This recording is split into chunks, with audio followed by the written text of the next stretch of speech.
I'm Mike, And I'm Amber. Welcome to the Covenant Chronicles, where we tell you the truth about relationships. giving you the tools to build the foundation you always needed.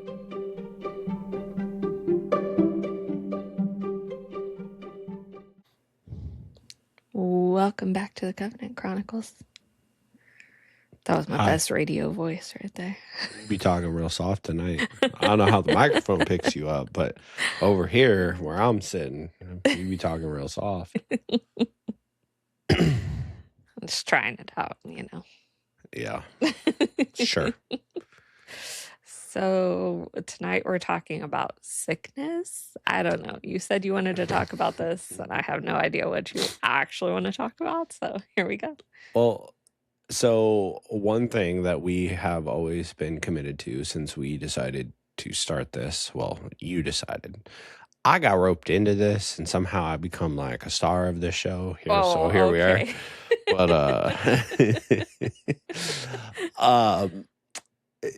one thing that we talked about from the very beginning, because I think it was probably a year before we actually launched the podcast, that you had talked about something that you really wanted to do. And one thing that we always talked about is doing things different. And by different, we mean not only being authentic, to ourselves, and not only talking about the good and the bad, or the good, but the bad too. And, just using our testimony and our story to really empower others. And part of that is we, had with the first concept, because we did go through 2 or 3 concepts of how we wanted the podcast to be before we actually launched.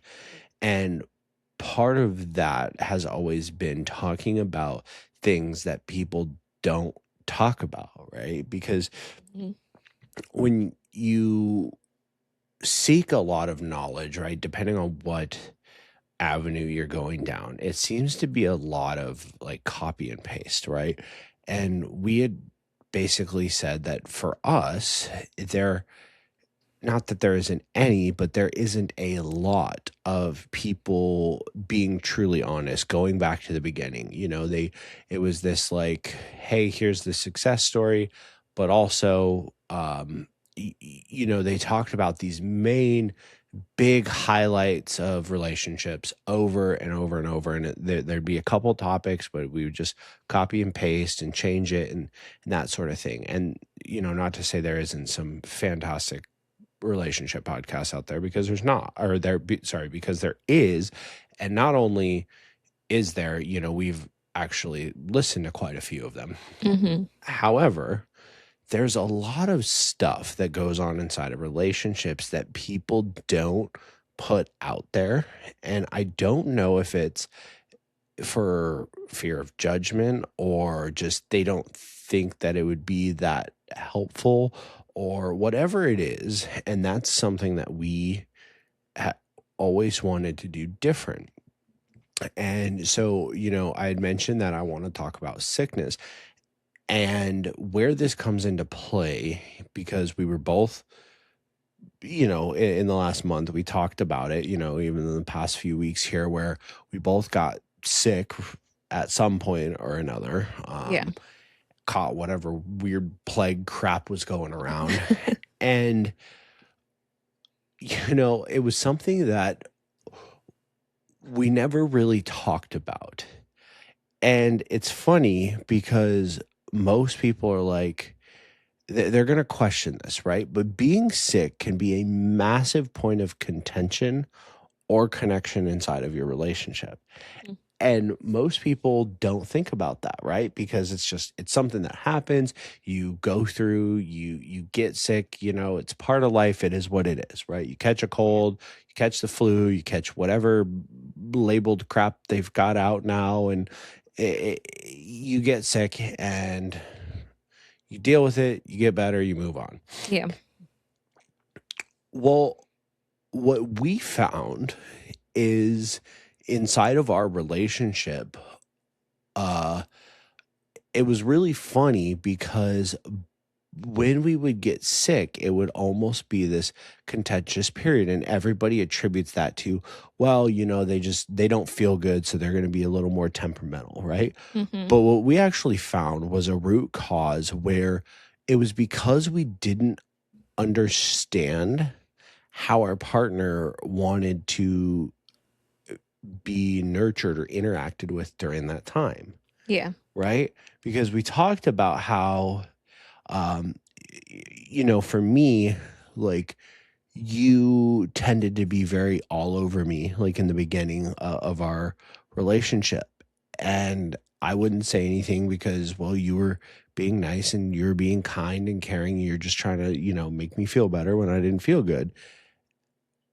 But inside, I was annoyed because I didn't want to be touched. Right. Yeah. And then because I didn't want to be touched or really, I guess, interacted with or whatever have you, then I would do the same thing to you where I would like, oh, you're sick? Okay, I'd put up a wall, right? Yeah. And then that made you annoyed because, well, you just wanted to be cared for Mm-hmm. when you're sick, right? Yeah. And so this really interesting thing happened, and I don't honestly remember where it started or where the point was where we actually discussed it, but we did. Yeah. And we actually had a discussion of, I think you asked me something about it, and maybe I said something about how I feel, and then you were like, "Oh, well, that's interesting because I actually feel." And what we realized is, like, for me, I don't want to be touched a bunch or really like hugged on or cuddled or anything like that, right? I enjoy the physical presence when I'm sick and like, if you want to sit next to me on the couch, that sort of stuff. But I don't want the like touchy feely stuff when I'm sick. You are the opposite, where you do want that when you're Mm-hmm. sick, right?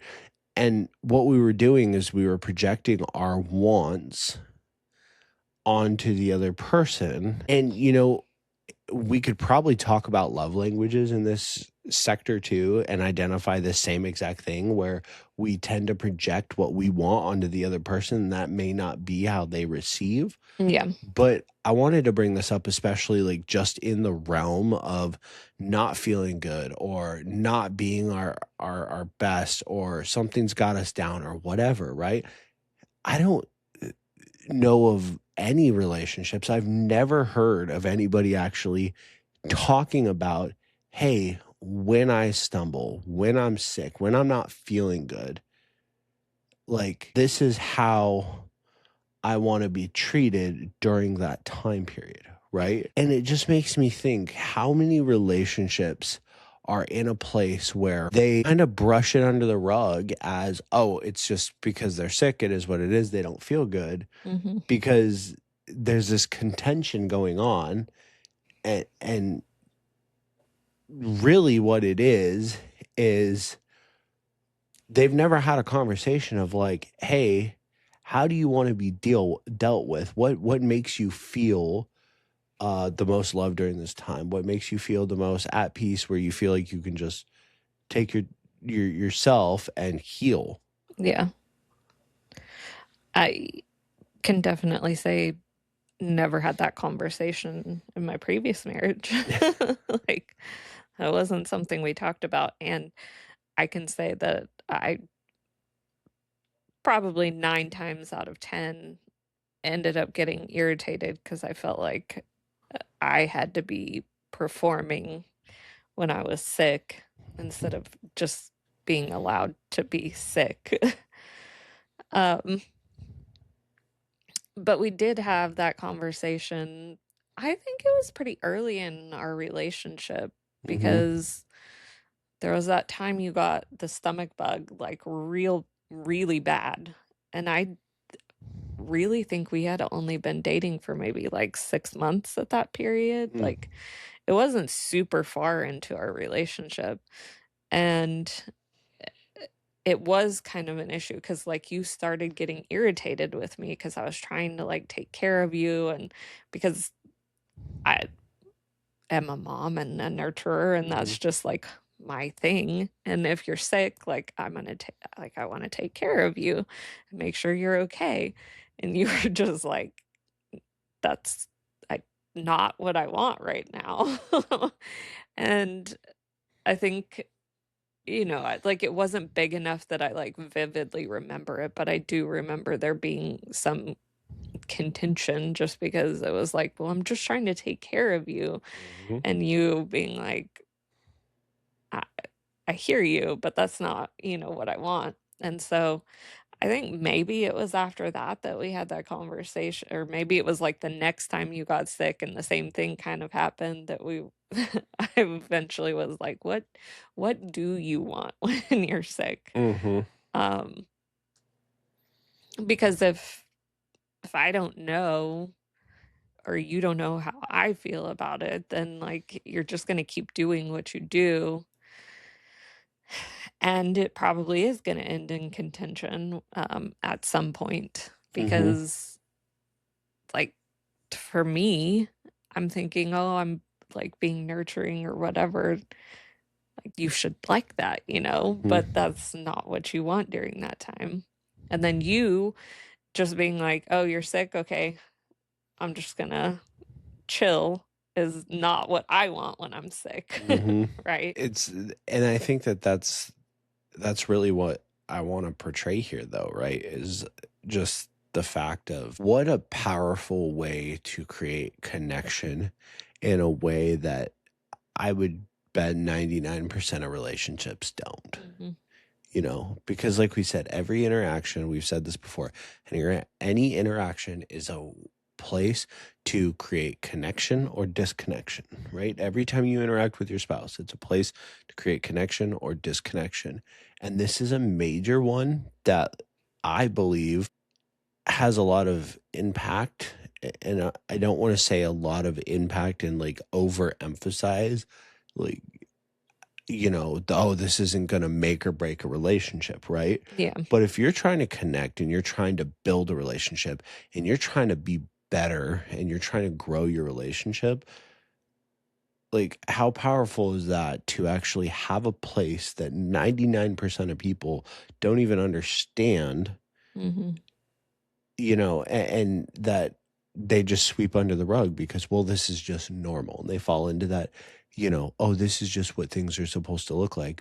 Bulk BS trap that like people tend to use as a scapegoat to their failing relationship, basically, right? Well, and I'd be willing to bet, like you kind of made this comment earlier, but even if you've never had this conversation with your spouse, you can probably look back on being sick, like you being sick, your partner being sick, and how you treated each other during that time and figure out what it is that you want when you're sick versus what they want when they're sick. Because, like Mm-hmm. you said, we usually portray what we're wanting.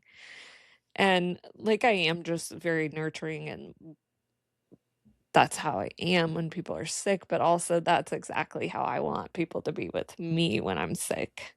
Mm-hmm. And so, I think that is a good place to start if you've never had this conversation, is just think about that and then go to your spouse and maybe have that conversation. But I will say, like, actually having that conversation with you did change the way that we started interacting with each other when we were sick. And I just do naturally, like, I don't think about it as much, but I just try to give you more space when you're sick. But also, I still do nurturing things, like make sure you have food and, whatever you need, but just also try to give you a little bit more space during that time. But you also do a good job of, trying to take care of things when I'm not feeling good so that I don't have to feel like I have to perform when I'm not feeling good, Mm-hmm. which I appreciate. Yeah, It is weird, and I guess I'm a bit of a princess when I'm sick, anyways, right? Like, You I are kind want of a your diva. physical presence. I want you to be close, but don't touch me, right? Because if you touch me, like that's too much, you know. Like even like if I'm feeling really sick, I'd be loving them back scratches. So for those of you that don't know, since Amber and I have been together, I have made her get her nails done. Which when she got together was like, and this is not, some women just genuinely do not like it. What I will say is a good majority of women that claim that it's not my thing, or I'm okay with not blah blah blah. They're basically trying to convince themselves because their husband has not made it a priority for them to do some self-care. So they're trying to convince themselves they don't need self-care. Anyways, that's a whole different topic. But that is getting me down I a rabbit have hole. nails just for scratching your head and back. Yes. Not really. I do enjoy them now, but Right. And it's funny because when we got together, you're like, we were like that was dating. not a thing. I think we had gone on a couple dates at this point, and like we kind of, maybe a few weeks in, was like, okay, like we want to continue this and see where it goes. And that was one of my things. I'm like, do you ever do your nails? No, not really. Cool. You should go. I'll pay for it. It was like this, like, I think I caught you off guard because like we're not even committed at this point. Like we're still dating, like whatever. I'm like, I'll totally pay for this. Like, just go get it done. I think I was like, no, Yeah. I don't think so. Yeah. You had to like actually schedule the appointment. Mhm. And I was like, I guess if you're gonna make the appointment, I feel bad not going. Yeah. But Yeah. Tip right there, man. You want to really do something nice for your wife, for your partner, schedule her nail appointment. Do the research. Find the place that does a good job locally that actually knows what they're doing, and just schedule it and say, "Hey, I did this for you." yeah. You'll get brownie points for sure. Anyways, Oh, super off topic. yeah, But there's a point in this. We're circling back. It's just, the train went a little further than expected. The point in that is part of that, not the whole reason. I care about your self-care, which is part of why I do that. But I also do it to get head and back scratches because those are the best with manicured nails. And the point of that related to sickness is when I'm pretty sick, like, and I'm like really feeling crummy, I don't even want you to like rub my back or my head at that point. I just want you to like be present, be next to me, don't touch me. I don't think you were necessarily like that the last time you were sick, though. I think you kind of wanted me to cuddle you and touch you, which is funny, but I'll remember now. Anyways. yeah. Yeah. But that's, the important part here though is the communication, right? And this is what we go back to is how important.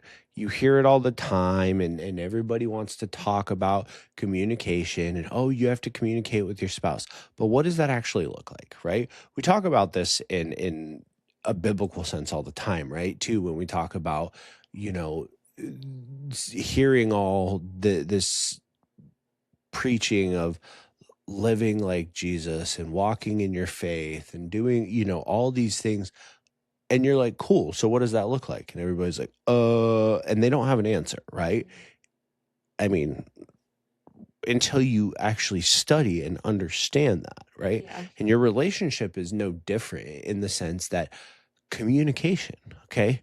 So your therapist and your counselor and, that other podcast and that relationship coach will all tell you communication. But then when you go, okay, what does that look like? They'll give you a description, but it's very surface level, right? How do you actually walk that out inside of your relationship? Mhm. And this is what we're giving you. How do you walk it out inside of your relationship? Okay. You do it by these sort of things, these parts of your relationship that you don't even think about because you're stuck in this societal autopilot and you just want to brush everything under the rug and say, this is fine, this is normal. And this is just an example, right? Mm-hmm. Don't get me wrong. I'm not telling you your relationship's going to fail if you don't ask your wife what she likes when she's sick, okay? But what I am saying is by using this as a place to open the door to communication, make her feel cared about, right? Or vice versa, wives, if you're asking your husband, making them feel cared about because you care enough about them and your relationship to say, hey, when you're sick, when you're down, I want to show up for you in a way that allows you to focus on healing and bring you to a place of peace. What does that look like for you? Mm-hmm. Right? And it allows you to also serve your partner. Yeah. Right? There's so many benefits to this. And like I said, this is why I wanted to bring it up, because it was a place of just understanding on a deeper level too, right? Because we talk about like the card games, we've got a stack full of a ton of card games in our closet Mm-hmm. of, ask your partner and play games with each other where you ask stuff or you act stuff out. We've got everything from simple card games to that you can do on a road trip, with the family in the car, to naughty after hours card games where you actually act some stuff out and typically ends with you in the bedroom, to I've created my own cards at one point, with just index cards, right? Like this, it's a perfect example of how simple it is to actually care about your relationship, right? Go to freaking Walmart or Target, whatever your cheap local, store closest to your house is, grocery store or whatever. Go get some index cards. Yeah. And if you really are not creative enough to figure out questions you could ask, Google search it. Mm-hmm. You could probably find 100 questions in there and shuffle up the index cards and just create a night, right? For sure. But the point of that is that just simply asking your partner how they want to be treated during this time opens up one more thing, one more understanding about your partner, right? To know them on a deeper level, which builds intimacy, which builds connection, and allows so many positive things to come out of it, as long as you actually listen, right? Because we can talk about that too. If you ask them just to get some brownie points and then you don't actually care or follow through or whatever, then it's useless. You're just wasting your time. But if you actually do ask them with intention of understanding them and showing up better for the relationship, it can be a really powerful tool. Yeah, and it doesn't really matter how long you've been in a relationship either. Like asking these questions is going to impact your communication and your closeness to each other. And, like it's funny because not that long ago we were having a discussion about how, like, there's some things that, like, we've been together for almost 3 years now, and there's still some things that, like, some silly, like, basic level things that off the top of our head we didn't know about each other. Mm-hmm. Like, favorite snack. Like, I know snacks that you like, but I don't know what your favorite snack is, or like some of the other like silly ones we were talking about. But Well, and what's funny too is you'll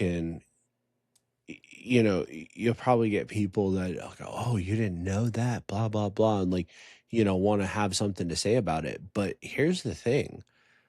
That's something you can ask your partner every 6 months yeah, because it's going to change with seasons, right? probably. We're going through a season right now where we're focused a lot on our health and building different long-term habits, right? And so had you asked me that question 6 months ago, Mm-hmm. I might tell you some Airhead Extremes or, something like that. Yeah. But now, like, that answer is going to be different, Yeah. And so this is a thing where you can ask these types of questions as your relationship grows and as it develops. And, even like with the sick thing, it very well might change, Yeah. you know? It might be one way now, and a year or two from now, we might change our feelings on it, right? Yeah. As your relationship develops, your feelings are going to change towards that. Yeah. I'm not sure you loved the touchy-feeliness when we were first together in the beginning. I don't know, maybe you did, but I'm not sure that you really loved it then. But now, as our relationship has progressed, like, you do enjoy that, which is why I said I think, like, when we had this conversation about the sickness, it was within the first year of us being together. But here we are, and now, like the last sickness you had, like I more remember you like wanting me to cuddle you than not. And so it's just kind of like a little bit different than it used to be. Yeah. Yeah, it's definitely something that is important to know about your partner. I believe that putting more emphasis on these sort of things really does change the dynamic in the relationship, and really just understanding them, And like we said, like it's a learning curve. It's a learning process, right? I don't even like calling it a marathon, right? Because like it's really not. Like if you're in a committed relationship, you're in a marriage, or you plan to marry that person, you're never going to stop learning about them Yeah. if you want a healthy relationship, right? You can stop and not care, and at some point everything's going to fizzle out and you guys are going to start following different directions, and that'll end up where it ends up. But if you actually care about this person and you do treat your vows, your covenant, and it is important to you and you treat it as such, you're going to never stop learning about them. Right. And asking them, stuff, and finding out what they like during times, like we talked about, of sickness, or in health. I mean, it could be whatever, right? It could be how they want to be interacted with. Maybe you've been doing something at night, right? Like maybe you have a nightly routine and it's just kind of become what you guys do, and nobody's ever said anything. Right. Maybe you should have a conversation. Be like, hey, do you actually like this? Do you enjoy this? Is there something that you would enjoy more? Right? Is there a way we can connect better? Makes a difference. Yeah. So on that note, that is your nugget for the week. That's how we're going to end this week, right? Nugget for the week. Nugget for the week. And if you have not gone to our website and gotten there you go, the relationship audit off of there, you should definitely do that for the weekend. I'm going to say it every time, and if it pisses people off, it is what it is. If you haven't done it, there's zero excuse after I tell you where to go, how to find it. Because at that point, if you don't do it, you just don't care that much about auditing your relationship, or you're just lazy, because it's free. You don't even have to put in your email. That is the best part. There is nothing you have to do other than go on the website, click it, and then print it out. Right. It's at thecovenantchronicles.com. Important to put the in there, THE, Covenant Chronicles. Ooh, tongue twister. Thecovenantchronicles.com, thecovenantchronicles.com, however you want to say it. If you are on your computer, it is at the top in the menu bar on the right-hand side. It says relationship audit. If you're on your phone, tablet, something of that nature, it is the 2 or 3 little lines. I think it's 2 little lines on the left-hand side of the screen. You click that. It's the menu. It drops down. It says relationship audit at the bottom. It is in big text. I purposely made sure it was as large, if not larger, than the other stuff there. the stuff that we can sell you, like all of the faith-based mindset apparel that's all over the website, right? We can sell you that stuff. However, the free thing is bigger and easier to access. So go Get do free the thing. relationship audit, print it out, do it with your spouse, print 2 copies, let them do it, let you do it. And then you guys reconcile and see what they say. Yeah, just see where the health of your relationship is at. You might be surprised. Mhm. Could be much better than you thought it was. Or it can show you some areas that you guys can sit down and talk about and work together to find, some areas to work on. And the best part is at the end, it has a little activity to figure out what your steps are going to be to fix it, and not just, hey, fix these things. It actually gives you specific things that you're going to write. You're going to put in what you're going to work on, what you're going to attack, how you're going to do that. And then you also get to select resources for you to do that. Yep. I don't think we added on there that you should discuss what you like when you're sick, but hey, you could write that in at the bottom. For sure. And just add a little extra in there. But for real, it's fantastic to do for your relationship. So take some time this weekend and do that if you have not yet done that. And on that note, we will talk to you next time. Catch y'all later. Okay, Okay, bye. bye.